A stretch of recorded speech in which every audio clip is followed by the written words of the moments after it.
Today we wanted to talk about client perception and brand experience as a real estate agent in your market. Now you might in your head think your brand is portraying this because this is who I am, this is what I want people to see, but that doesn't mean that that's how other people see us.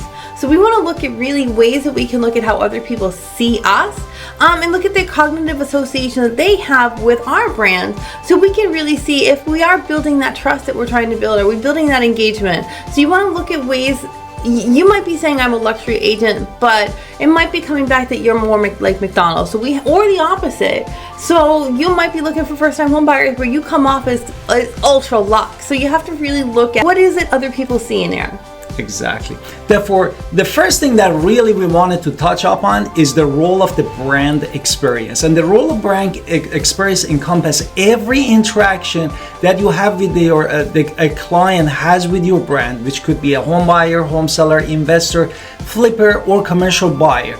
And from digital presence to a service that you provided during for a property or helping them with the property viewing, and this multi-sensory experience can profoundly shape the client perception from your brand, and that how they can be loyal to your brand and they want your services. We're going to talk about neo-branding and behavioral economics and so much more after this introduction. So let's hit it.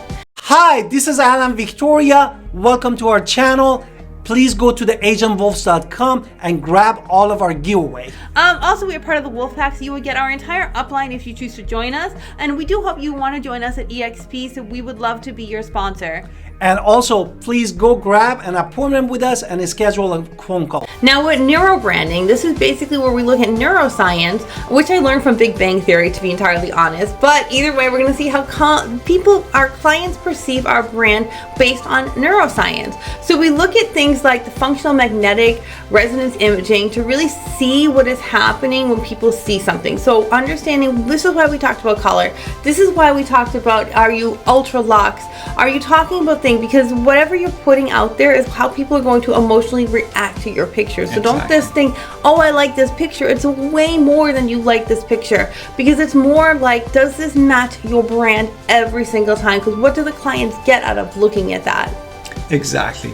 Did you do our introduction? Yes, we did. We did. Therefore, the next thing that we wanted to talk about is influence of behavioral economics on the client perception.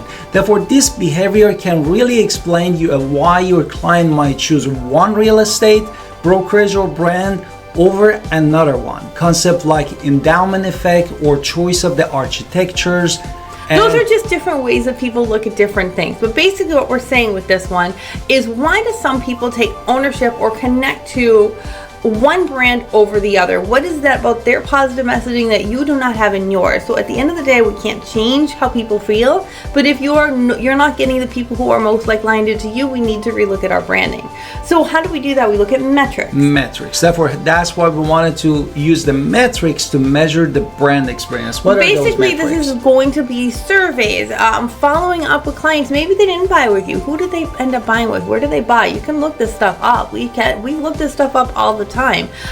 Maybe they did buy something less than you thought they were going to buy, or they bought more than what you want to buy. What made you think that as well? So looking at how clients perceive you or perceived by them is going to actually help you with our business overall in positive thinking. So say you thought somebody was going to buy a $1 million house and they bought $200,000. What was it about that client that made you think $1 million? Or the opposite. They were looking at, apartment, and suddenly they bought the $500,000. So what was it about that client and your connection with them to really understand your brand in a little bit better? So we have to kind of take a look at objective surveys. And I wish I sold to them. No. Why didn't you sell to them? What was happening? What did you perceive about them? What did they perceive about you? And what was the problems there? Because there was obviously an issue why you didn't sell that person. So why? We need to look at why. Exactly. In an objective way. Therefore, there are metrics like a net promoter score, like NPS, and also customer satisfaction, CSAST. No. Okay, so those are basically for other comp things. So it's really just looking at a survey and understanding what it is in an objective way. What we really need to talk about is getting that feedback from surveys. So we're going to talk about like real-time feedback systems. Exactly. Therefore, feedback system for involving brand experience also, as my wife said, is very effective because incorporating this real-time feedback, it helps in understanding of the client perception. As my wife said, why choose somebody else other than you, or why choosing you over somebody else. Therefore, this is basically how we approach that. What is the system that we can Well, approach? that's why you have to have objective client questions. You have to have questions that really make sense, that you're asking yourself, and that you can kind of understand how their other perception, because we need to understand their perception, why that deal didn't happen. It's not because, oh, you lost money. That is so yourself. It is all about what was it that didn't make that connection work. So you need to make sure what is going on with that connection, and are you there to help people? Because at the end of the day, we're here to make connections with people in order to actually grow our businesses. So the next thing we're going to talk about is visual. Again, I'm going back to pictures, because pictures pick everything. It's our logo, it's our typography, it's the colors, it's the pictures that we use. These all have emotion. If I'm putting out skyscraper pictures all the time, I'm making people think big city, and therefore they're never going to call me in my little Greenville, North Carolina, because I am not putting out the right imagery for my local area. So I can't be like, oh, I love New York, and put all these pictures of New York up, because that is never going to be my branding, because it doesn't make sense from my market and who I am or who I'm selling to every single day. And this has to be on social media, your website, and in person. So it can't be, you know, in black all the time when my clients are showing up in a pickup truck. Therefore, that's why we go to the next point, which is implementing brand touch points consistently. Meaning that you should have that consistently all across of your brand, all brands in different social media platforms.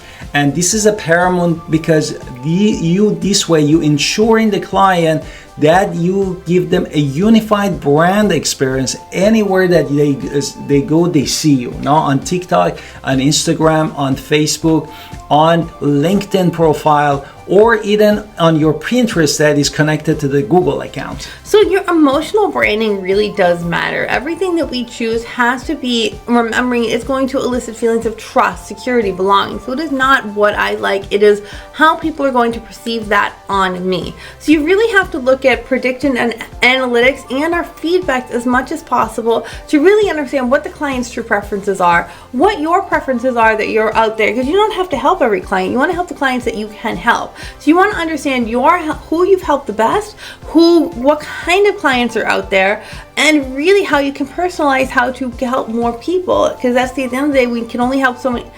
God gave us 2 hands, not a million hands. We can only do so much. So we want to make sure that we're doing the most positive, the most productive, the bang for our dollar that we can do. So, and yes, we can move mountains with these hands, but we have to be cognizant of what we can do every single day. Exactly. Therefore, after leveraging emotional branding, the most important thing also is using advanced analytics for deeper insight, because this way, with some data mining, now we have also all kind of AI like cloud, chat, GDP.